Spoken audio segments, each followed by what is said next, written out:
Bem-aventurados que têm fome e sede de justiça.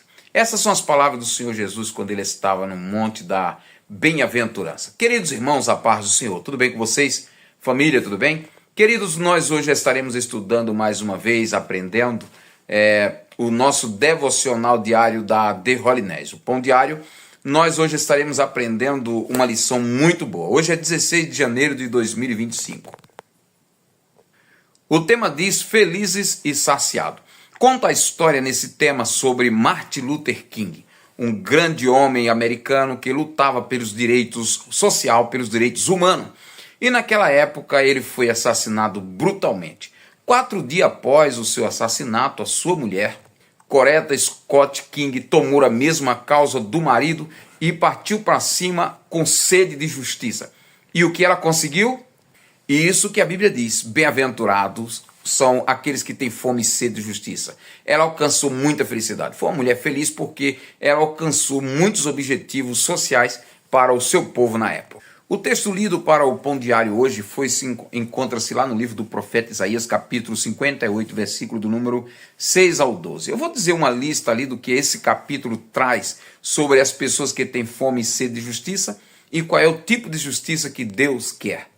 Eu vou pontuar aqui o que eu marquei no meu rascunho aqui. Em primeiro lugar, parem de explorar os empregados. Segundo, perdoe as dívidas daqueles que não podem pagar.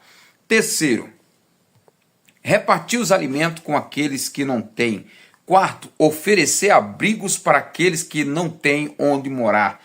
Quinto, doar roupas àqueles que andam nu. Sexto, nunca recuse em ajudar o outro.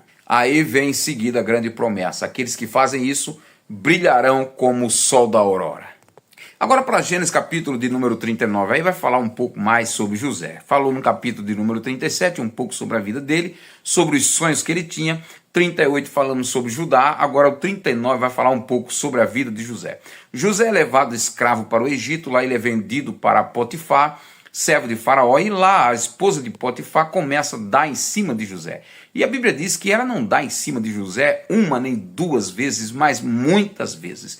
E José, em resposta, diz para ela que ele não poderia tocá-la, porque o seu marido, o Potifar, confiava tanto em José que deixou a casa para José dominar, para José governar. Então José não iria pecar contra Deus, deitando-se com a mulher de Potifar. Até que um dia ela resolve fazer uma peça, pregar uma peça no José.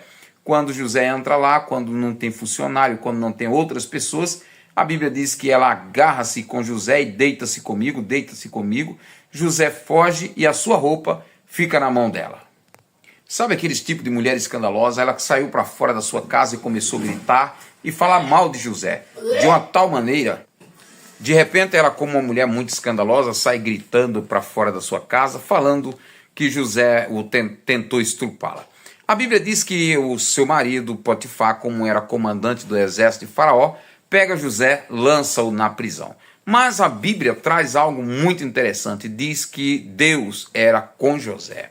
E Deus sabia da sua inocência. Quando José chega na cadeia, na prisão, a Bíblia diz que pouco tempo depois, o carcereiro confia tanto em José que entrega nas mãos de José a chave da prisão.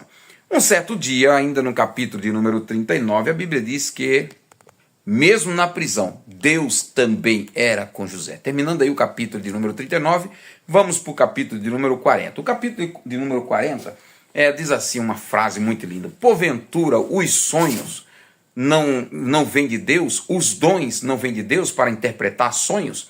A Bíblia diz que lá na prisão, José, 2 homens têm sonhos diferentes. A Bíblia diz que o copeiro do rei tem um sonho, ele estava preso, e o padeiro também teve um sonho.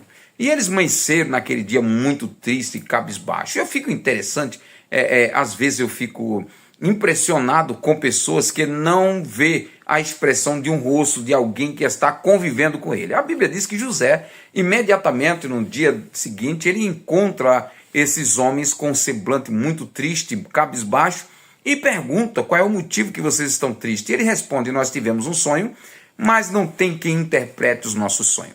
José diz, porventura, os dons para interpretar sonho não vêm de Deus? E imediatamente José disse: conte-me o sonho. E ambos contaram os sonhos, e José interpretou o sonho do copeiro Mor de uma maneira muito linda. E ele disse para o copeiro Mor: olha, daqui a 3 dias o rei Faraó vai te chamar e tu vai voltar ao teu cargo de novo e vai servir a Faraó. Quando o padeiro viu aquilo, interessou-se também, contou o seu sonho, e já foi diferente o sonho, né? E José disse: olha, daqui a 3 dias Faraó vai te chamar e vai mandar te decapitar e vai te pendurar numa estaca. A Bíblia diz que, passando o seu tempo, José disse naquele mesmo tempo, José disse para o copeiro: quando chegar lá, você lembra de mim. Só que tem um hino que diz assim que quem está de barriga cheia nunca se lembra de quem está com fome, né? Então foi isso que aconteceu. Quando o copeiro chegou lá, ele esqueceu-se de José e nem falava do nome de José. Tem gente que é ingrato, só Jesus, só Jesus.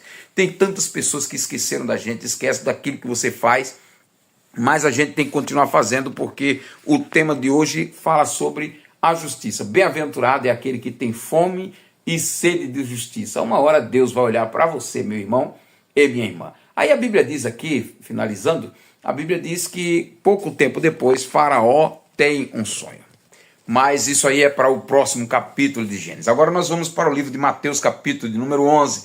Capítulo de número 11 tem algo que me chama muito a atenção. É os versículos de número 28 a seguir. Jesus diz assim: graças te dou, ó Pai, Senhor dos céus e da terra, porque revelaste essas coisas aos sábios e entendidos e a revelaste aos pequeninos. Sim, ó Pai, porque foi da tua vontade, porque aprove assim, né? E lá no capítulo de número 11, versículo 28, diz assim, um convite de Jesus a todos: vinde a mim todos que estão cansados e oprimidos. Outra Bíblia diz: e sobrecarregado, e eu vos aliviarei. Tomai sobre vós o meu jugo e aprendei de mim, que sou manso e humilde. Mas no capítulo 11 também, a Bíblia diz que João estava preso, né? Logo nos inícios